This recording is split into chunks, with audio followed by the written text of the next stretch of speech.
Thank you. Welcome everybody to my presentation. So today we're going to be working in an important topic. For this, let me do many considerations, please. Today's meeting is titled Hello Goals by Fears. So if you want to say goodbye to your fears, it is crucial to analyze what are you doing each day to achieve the desired results. It is also necessary to be aware of your current situation to determine how your circumstances can help you reach your purpose. That is why I want to ask you, what are you doing to guarantee the results you want to achieve? This question requires analysis because being clear on this can draw you the way or provide you with a mental map on the route to follow. If nothing comes to your mind now with this, so let me move forward by asking you another question that can further clarify your ideas. If you only have 15 days to live, how will you use those days to achieve what you always wanted? Situations like these create a sense of urgency that lead us to think about our priorities. The good news is that you are not in the middle of something as tragic as this, I hope.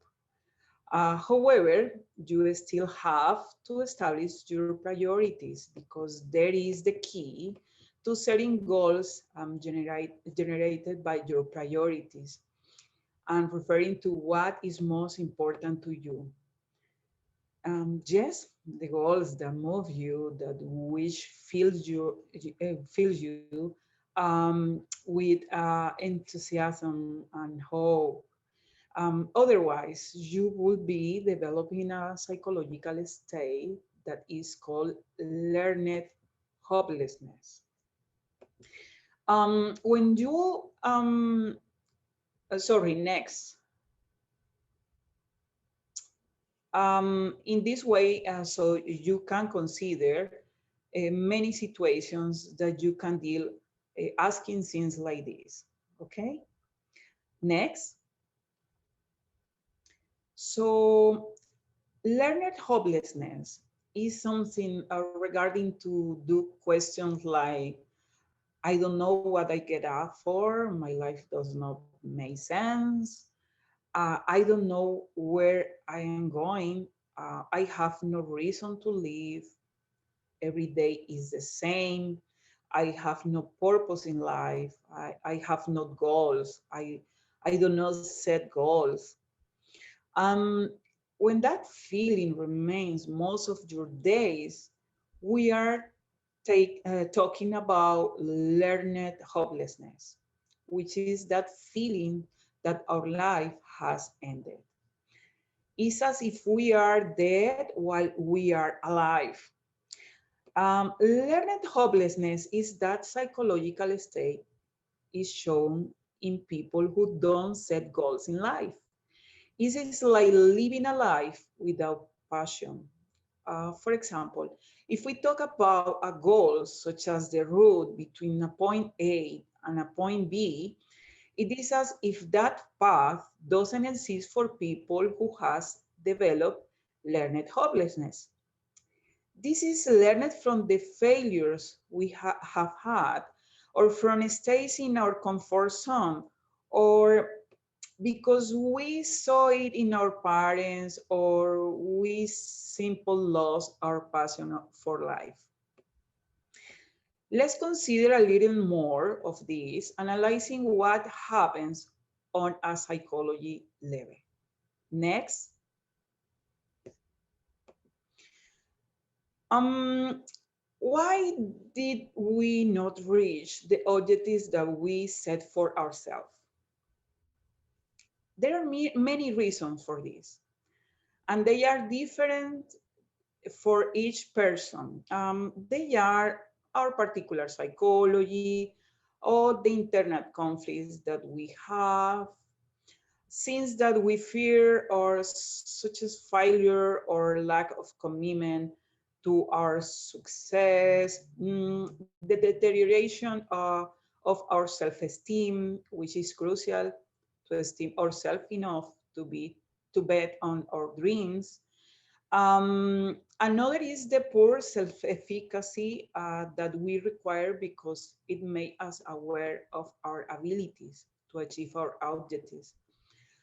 Another reason for this is the love of self-confidence. Self-confidence is essential, believing in ourselves, believing that we are good enough to achieve our goals. Lack of self-approval is another. The self have to encourage us to continue after having failed and guarantees that others' approval is not more important than my own. For others, this is about not knowing how to do it. Let's review what a goal is. Next, what is a goal? A goal is an objective that we set ourselves and that forces us to generate action to achieve it. Here are some essential criteria to consider, such as planning, which must be efficient. We also have the action that must be focused and direct in the same direction. And how about becoming aware of yourselves, since only then will we really know where we are and where we want to go. So setting goals provides many benefits in terms of results and also generates psychological benefits. Next, among the psychological benefits of goal setting, we find the increase in our creativity, the feeling of having a meaningful life. It also helps us reduce the frequency of the appearance of existential crises. Uh, it facilitates the management of the symptoms of depression, sadness, and anxiety. Additionally, it helps us to reduce the presence of negative emotions, which benefits general health. All these benefits confirm the need to establish goals. That is why I propose to you what I consider the first step. This first step is a self-review or self-revision. Next, can you see the wheel of life?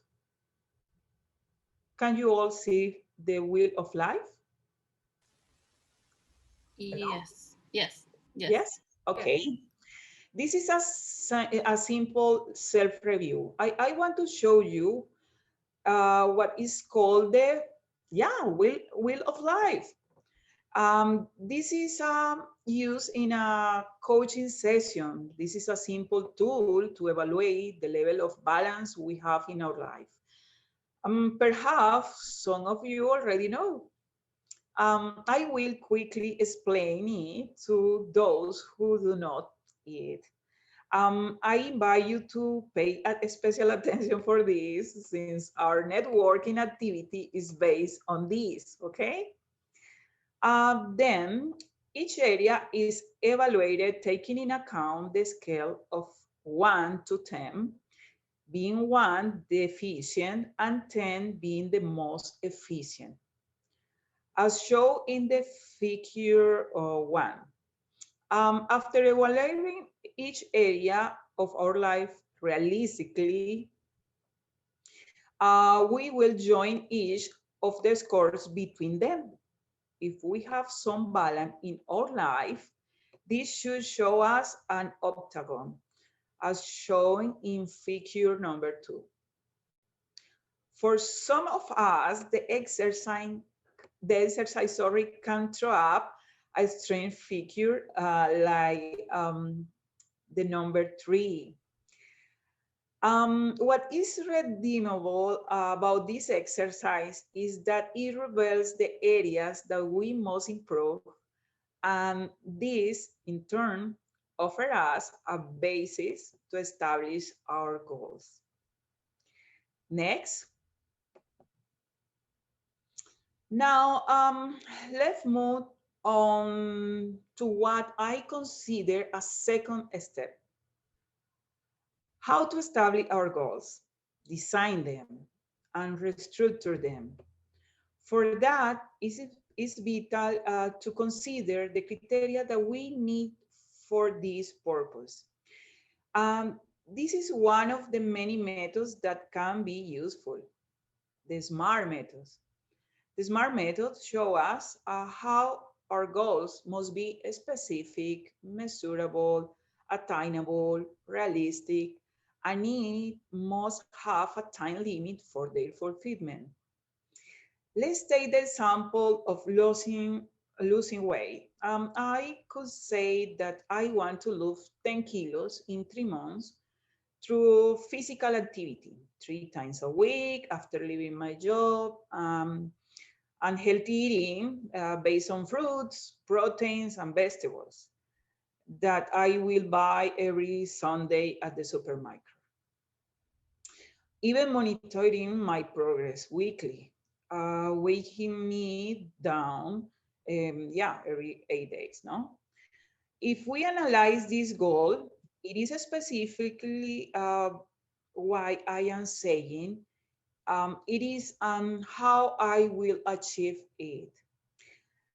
This is measurable because it raises how many kilos of weight I will lose and how I will show it. It is attainable because I plan how this fits into my daily routine, obviously depending of my level of commitment. No? It is realistic because it is possible to lose 10 kilos in 3 months. Um, it has an established time limit, not only 3 months from the completion of the final results, but also a partial balance every 8 days. Next.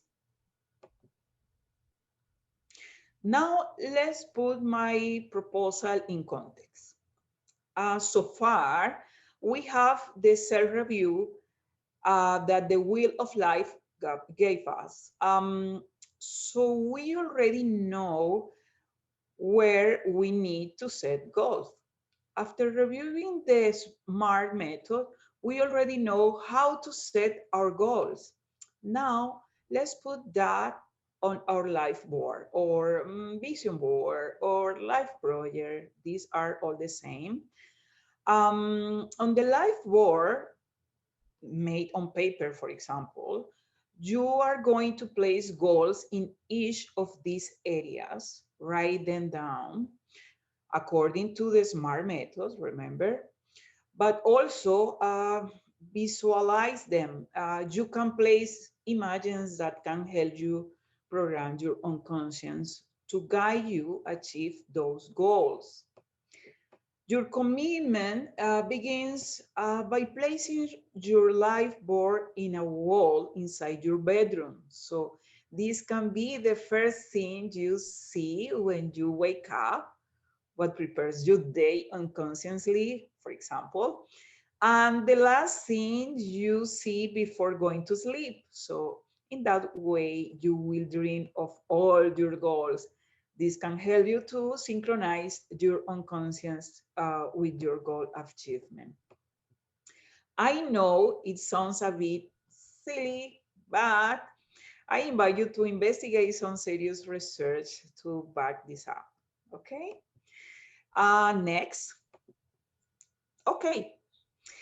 Individually, you will do a quick review through the Wheel of Life and then develop a draft of how you could implement your vision board.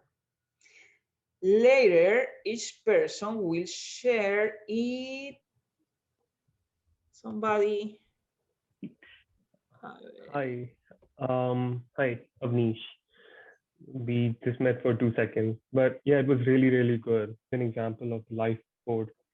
So what are the most important things for us at this point, and how it is, um, how to structure, like in a sense that for me, what is more important? Is it the economic sense in life, which is being at a more higher pedestal, or is the romantic part, or where is it? Like it took a lot of time to concentrate and think about it. But yeah, thank you. It was something that I can go back today in the night and then at least think about it. You're welcome. You're welcome. Yeah, this is a very nice experience. And remember, this is not a rigid option. For each person is different because everybody can put there the areas that consider the priority in their life. No. Okay. So thank you for sharing. Okay. Thank you so much. Any question? Okay. So it was a pleasure for me to be here. For any additional question in the chat, you have my email, or on the slide you can see my Instagram account, it's in Spanish, sorry, psicología, Elsa Alvarez Castro, ¿no? Guión bajo Elsa Alvarez Castro. I want to end by saying that for me, saying hello goals by fears begins with our ability to dream and take action to make our dream come true. That's what a goal means to me. Hmm? Thank you for the invitation.